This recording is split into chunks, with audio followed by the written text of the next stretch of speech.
जा रहे हैं अभी वर्कशॉप, है ना। आज तारीख कितनी है पता नहीं। एक तो क्या है ना,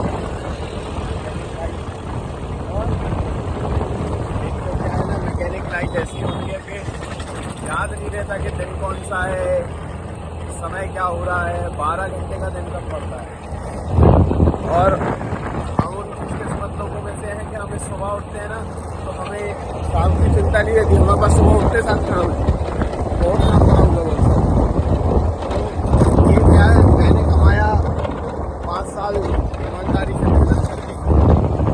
उससे पहले जो मैंने बताया था कि जैसे वो ट्रक का इशू हुआ था, बताओ मैकेनिक बोले कि वो तो इंजन बनेगा, उन्होंने ढंग से चेक भी नहीं करा गाड़ी को कि भाई इंजन को अचानक से बैक कैसे आ गया। किसी भी इंजन को अचानक से बैक नहीं आता, वो धीरे धीरे धीरे धीरे करके बढ़ता है, एकदम से कभी नहीं होता, है ना। जब तक कुछ मतलब नॉर्मली चलते चलते तो कुछ नहीं होता, लेकिन हाँ अगर ऑयल कम हो जाए, हीट हो जाए गाड़ी, वो एक कहानी अलग है। लेकिन फिर भी है ना, वो 40,000 का खर्चा उसमें बैठा था, 500 रुपये में सही कर देंगे, है ना। चाहता तो मैं भी 5-6 हज़ार तो बना ही देता, और ईमानदारी तो ईमानदारी है ना।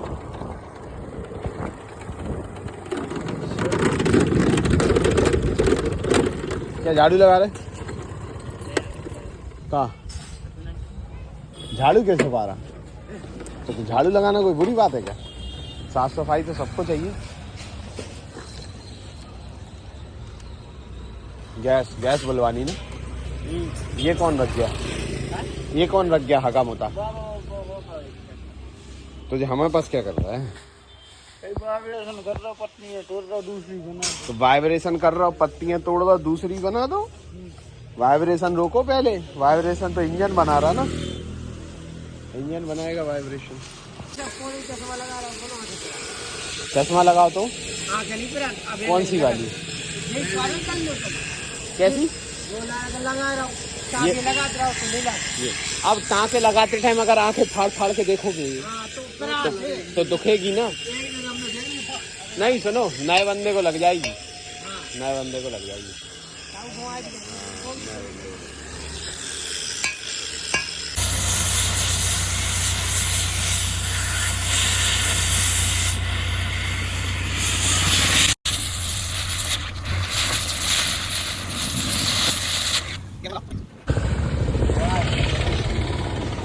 ये बकेट में ये हुआ है कि इसमें ना पिन थोड़े से वेल्डिंग के स्पैटर वगैरह भी आ जाते हैं, या थोड़ा बहुत किसी वजह से इसमें डस्ट वगैरह चिपक जाती है, तो वो मैं स्किमिंग कर रहा हूँ अंदर से हल्का हल्का सा ना, जो डाई ग्राइंडर से हम थोड़ा थोड़ा सा मैं ग्राइंड कर रहा हूँ। क्या होता है कभी कभी वेल्डिंग की वजह से ना कॉलर भी थोड़ा सा ऑफ हो जाता है, इसका थोड़ा सा ऑफ हो गया है, तो वो मेरे को अभी ठोक के भी सीधा करना पड़ेगा। तो ज़्यादा इसमें कुछ ऐसा खास रहता नहीं है, हल्का हल्का सा क्लियर करके कर देते हैं। अब पिन डाल के देखते हैं क्या होता है आगे।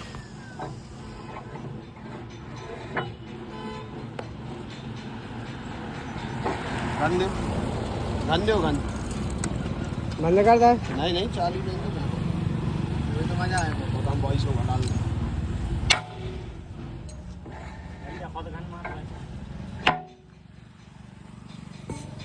क्या है, कान थोड़ा सा नीचे था,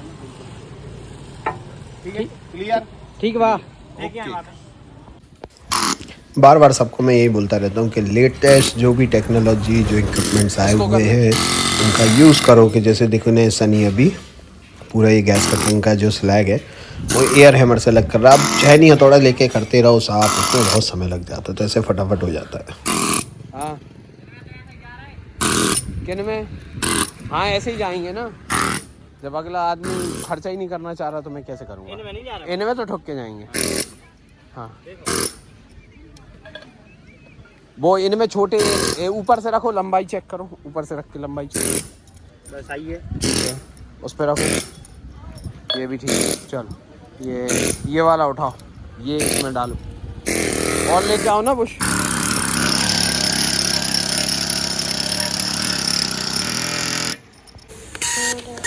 अभी ये प्लाज्मा से मैं ना बुश काट रहा हूँ। तो ये बुश काटने का ना सबसे इजी तरीका है। जब से मैंने प्लाज्मा लिया है ना, उससे बेस्ट तरीके से कुछ बुश काट ही नहीं पाया मैं, क्योंकि क्या है ग्राइंडिंग वगैरह करना और वो आपका क्या कहते हैं वेल्डिंग से गॉजिंग करना, बहुत डिफिकल्ट होता है। गैस कटर तो और ही खतरनाक है, क्योंकि वो क्या, जब फायर करता है ना गैस कटर, तो उसका कोई भरोसा नहीं कि वो कहाँ से किधर तक मारेगा। तो प्लाज्मा बढ़िया है। प्लाज्मा से देखो आप, ये फ्लेम जो निकल रही है ना, अंदर ग्रीस पड़ा हुआ है, वो जल रहा है।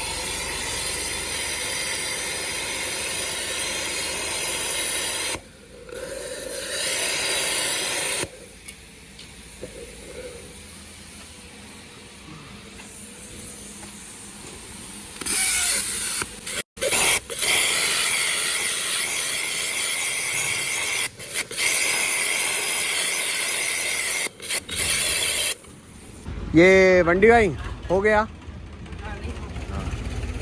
बकेट? क्यों, क्या रह गया? फड़फड़ा रही क्यों? हवा चल रही ना। अच्छा। प्रेस के रैम की वेल्डिंग हो गई है कंप्लीट पूरी, तो अब चूड़ी डालेंगे। अभी इसका जो साइज़ आ रहा है वो आ रहा है 49.5। तो अभी जो 49.5 इसका साइज़ आ रहा है, और जो इसका पिच आ रहा है वो है 12G, मतलब विथवर्थ का 12 TPI। तो 12 TPI को अगर अपन mm में कन्वर्ट करेंगे तो ये आएगा, इसका साइज़ आएगा 2.11। तो 49.5 + 2.11, तो ये जो आ रहा है वो मैं आपको कैलकुलेटर पे लिख के बता देता हूँ।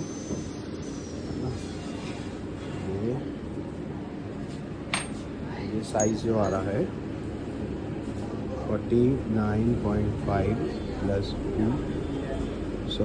2.11, तो ये आ रहा है 51.61। तो हमें करीब 1000 का क्लियरेंस रखेंगे, तो हम इसका जो साइज़ बनाएंगे 51.50 बनाएंगे। तो अब उसकी हम प्रोसेस शुरू कर रहे हैं साइज़ बनाने का। मेरा ना किसी भी टर्निंग साइज़ बनाने का प्रोसेस ये रहता है कि मैं पहले ना रफिंग कट मार मार के ना, मैं 200-300 जो बचता है ना, बस वहाँ तक मैं फ़ाइनल कर लेता हूँ एक ही कट में। उसके बाद मैं आराम से फिर फाइन कट लेके इसको फ़ाइनल कर लेता हूँ। तो ये मैंने ना सेमी फाइनल कट, या उससे मतलब लास्ट थर्ड कट मार लिया। उसके बाद ना मैं 2 कट में इसको फ़ाइनल कर दूँगा। कई लोग क्या करते हैं, पूरा आखिरी तक चलाते रहते हैं, तो वो नहीं करता हूँ मैं। मैंने ऑफ कैमरा इसको फाइनल कट का लगा लिया था, तो जो अभी आपने वीडियो देखा वो फाइनल कट का था।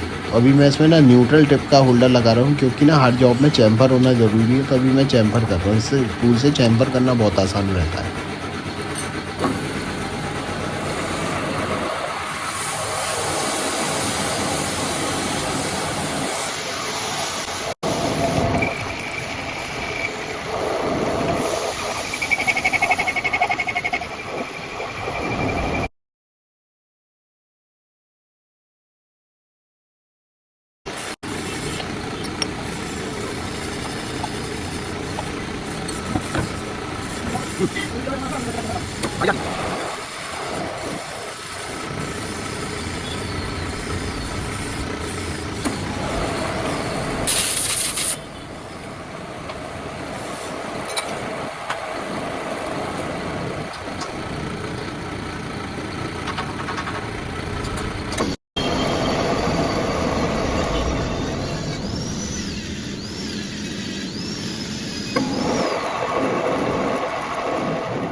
हाँ हो गया, ले जाओ।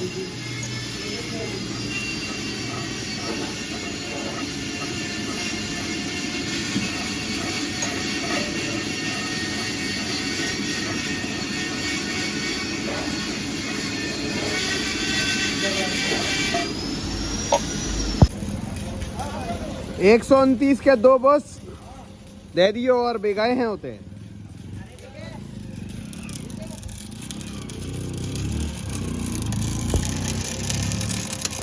एक भाई का कल कमेंट में क्वेश्चन आया था, उसने पूछा था कि गैस कटर के लिए जो रेगुलेटर होता है उसमें जो एक फ्लाई पिन होती है वो कई बार ना डायरेक्ट हो जाती है। उससे वजह से क्या होता है, जो टैंक का प्रेशर होता है वो पूरा लाइन के अंदर आ जाता है। तो उसमें ये रहता है कि वो मैंने भी चीज़ सफ़र करी है बहुत, क्योंकि क्या होता है वो पता नहीं लगता कि वो कब फट जाती है। और पूरा प्रेशर डायरेक्ट हो जाता है। तो वो पीतल की जो घड़ियाँ आती है ना, जो डुप्लीकेट आशा कंपनी की वगैरह की ये सब आती है, उनमें बहुत प्रॉब्लम है। तो मैं आज आपको दिखाता हूँ कि 3 साल से मैं कौन सा रेगुलेटर यूज़ कर रहा हूँ। उसमें रबर का कोई वॉशर वाला सिस्टम ही नहीं है, उसमें स्टेनलेस स्टील का डायफ्राम लगा हुआ है। तो वो वाला आप यूज़ करेंगे ना तो वो आपको बढ़िया रहेगा, उसमें कोई प्रेशर डायरेक्ट नहीं होता। 3 साल में मेरे को तो उसमें कोई इशू नहीं लिया, बढ़िया चल रही है। महंगी है थोड़ी, लेकिन आप एक बार इन्वेस्ट कर लोगे आप हमेशा टेंशन फ्री रहोगे। तो ये आप देखो, मैं जो घड़ी यूज़ कर रहा हूँ वो ये वाली कर रहा हूँ, ठीक है। इसको आप अगर नेट पे सर्च करना चाहेंगे ना तो इसको ऑक्सीजन रेगुलेटर स्टेनलेस स्टील के नाम से ये मिल रही है ना। तो ये इसकी घड़ी की कीमत 2,500 या 3,000 रुपये के आसपास शायद है, ऑनलाइन मैंने देखा था। तो ये वाली आप घड़ी लो। इसमें क्या है, जो वो अपनी निडल फटती है ना गैस कटर की, वो इसमें स्टील की आती है ना। इसमें स्टेनलेस स्टील का डायफ्राम लगा होता है, उससे ये रेगुलेटर काम करता है। इसमें कुछ भी रबर का वॉशर नहीं होता, जैसा वो अपना स्टैंडर्ड वो पीतल की जो आती है ना घड़ियाँ, तो वो वाली उसमें वॉशर लीक हो जाते हैं। लेकिन इसमें ऐसा कुछ है ही नहीं, इसमें स्टेनलेस स्टील का वॉशर लगा हुआ है। तो ये वाली आप इस्तेमाल करेंगे ना तो आपको कोई दिक्कत नहीं आएगी। 3 साल में मुझे भी कोई प्रॉब्लम इसमें नहीं आई है। तो ये वाली आप यूज़ करो, बढ़िया काम करती है। का इसमें बांधो,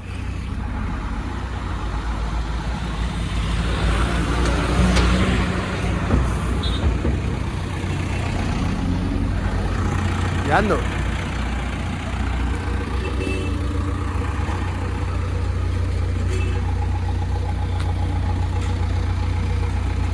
दरवाजा बंद कर लेना, कोई घुस जाएगा।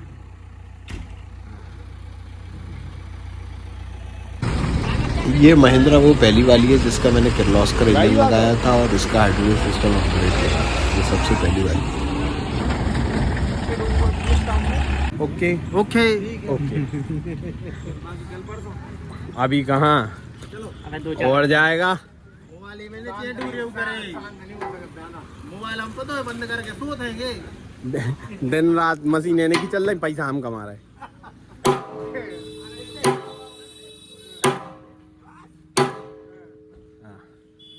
बस चलो, हार्ट अटैक नहीं आया तुम्हें। चलो लगा पिन डालू, आमदनी कम है। काय माता से दस साइड का हो, सॉरी सॉरी सॉरी गाली नहीं जा, इस साइड का हो गया। काय अभी तो जे फ्री हती वो बीच में थोड़ा वेल्डिंग का वो तो हमने तुम्हें बताई थी, देखी नहीं। बस बस आओ आंदे आंदे आंदे। अच्छा जे इसकी पिन में था बीच में, ठीक है। तुम क्या कह रहे? हम ये कह रहे हैं उसमें माल कम पड़ गया है। उसमें माल कम, उसकी नहीं है दिक्कत। कितना कम है? सामने फेस पे कम पड़ा है तो और छीन दो साली को। तो रेन दो तो चले। अरे वो माल भर के चल लेना, कट लगाने प्लान करने एक ही हो जाता। कितना माल बनना है? हाँ तो माल आर्क लगा लो। देखो जी आराम चल रहा है। कहाँ रहेगा अब तुम? आओ तुम्हारी क्या रह गई कहानी? पलटी करने? अच्छा आराम चल रहा है, रेस्ट।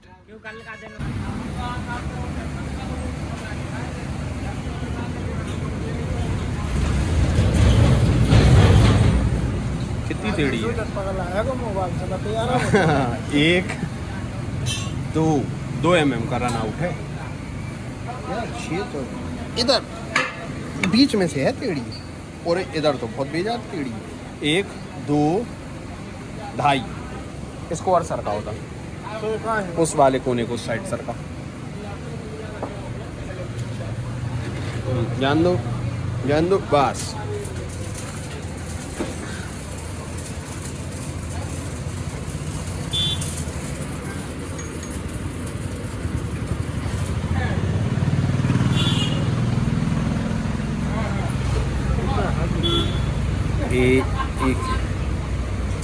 एक और एक 2 3 4 5 6 mm का रन आउट है।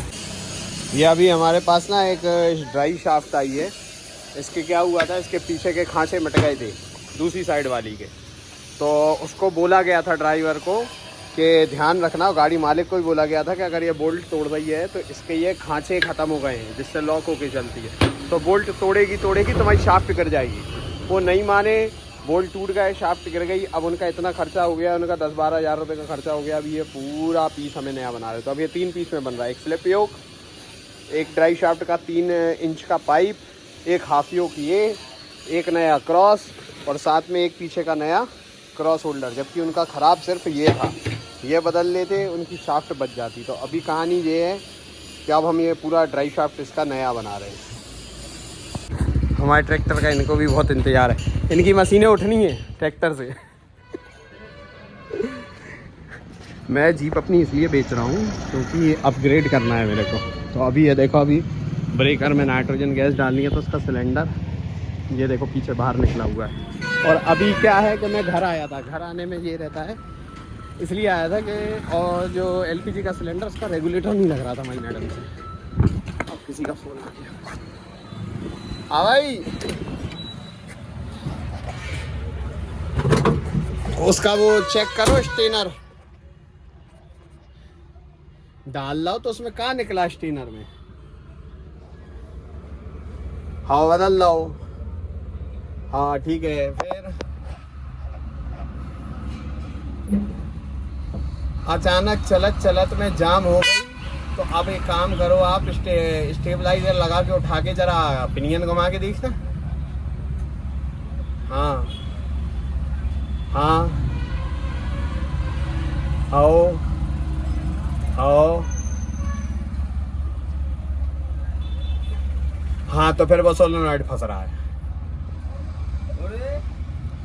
बहुत डिब्बी है, नई डाल दी, वो ऊपर का स्पूल फंस रहा है।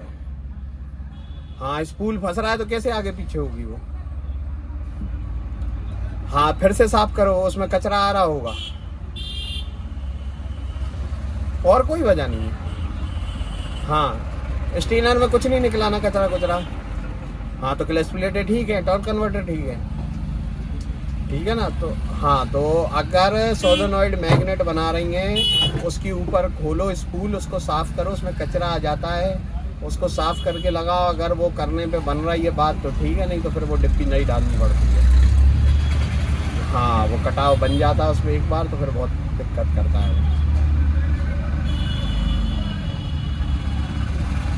हाँ तो बस फिर वो उसकी डिब्बी बदली जाएगी, दूसरा कोई चारा नहीं। इधर नहीं मिलेगी, इधर पे क्या मिलता है, इधर कुत्ता नहीं मिलता, भोपाल से जाएगी वो बात है। एक बार और ट्राई कर लो तो बता दो, तो फिर ऑर्डर लगवा के बुलवा ले रहे, कल सुबह आ जाएगी। अभी हुआ ये है कि हमारा एक फ्रेंड है, उनकी जेसीबी रिवर्स फॉरवर्ड नहीं हो रही है, तो उसके ऊपर ना एक स्पूल लगा रहता है जो इलेक्ट्रो हाइड्रोलिक स्पूल रहता है, जो आपका हाइड्रो क्लच होता है उसको एंगेज डिसएंगेज करता है। तो उसमें ऑयल का फ्लो रहता है, तो वो स्पूल सरकता है मैग्नेट से। वो स्पूल जब कट जाती है ना बॉडी, तो वो फंसने लगता है। तो वो अगर साफ़ करने पे आ गया तो ठीक है, नहीं तो फिर नया डालना होगा। अभी वो लोग चेक कर रहे हैं, अगर आ रहा है उसमें तो ठीक है, नहीं तो फिर नया डलेगा। देखते हैं आगे क्या होता है। अभी जो हमने शाफ्ट बनाया था तो उसमें ना जो साइज़ बताया था तो वो हमने बना दिया। अभी फिर वो साइज़ में बोले 1 इंची और छोटा करना पड़ेगा, तो फिर मेरे को कुछ डाउट हुआ तो मैं खुद आया साइज़ लेने। तो अभी देखा कि इसका टोटल साइज 16 इंची आ रहा है, और जबकि पहले जो बनवाया था तो वो अकेला स्लिप योक का 16 इंची बनवाया था।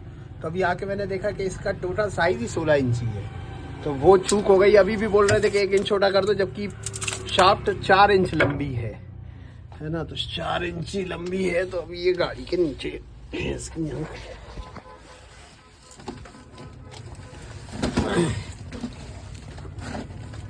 अरे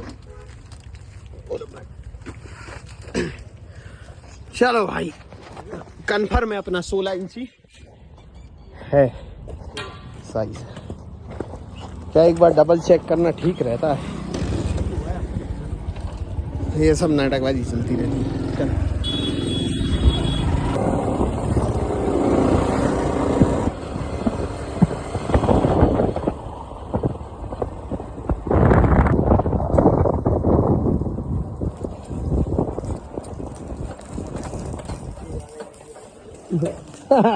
ये हमारे ब्रेकर वाले भैया की किस्मत ही खराब है। पहले इसका बिस्किट फंसा, वो हमने निकाल के गैस चार्ज करके दिया। उसके बाद इनकी सील किट फट गई। सील किट हमने निकाल के नई डाल के दी, गैस चार्ज करके फिर से गया, 1.5-2 घंटे चला, अब इसका बुश टूट गया है ना। तो अभी ये बुश निकलने आया। बुश के टुकड़े कहाँ हैं? प्लाज्मा पे रखे हुए हैं। ये प्लाज्मा देख लो, ये इसके बुश निकले हैं टूटे हुए। अब ये है वो शाफ्ट जो हम लगा रहे। अभी क्या है कि कैटलॉग में लिखा ये था कि शाफ्ट की लंबाई 16 इंच थी, लेकिन उसमें दिखाया ये था फोटो जो बनी कि यहाँ से लेकर स्लिप योक की पूरी आगे की 16 इंची है, जबकि इसके आगे ये लगता है इसकी टोटल लेंथ 16 इंची है। अब देखते हैं बनाते हैं क्या है। फिर से काटा है, दोबारा बेंडिंग होगा, फिटिंग नहीं होगा। कल रात से गाड़ी खड़ी है। कपड़ा दो मेरे को, मत तो मिल गया।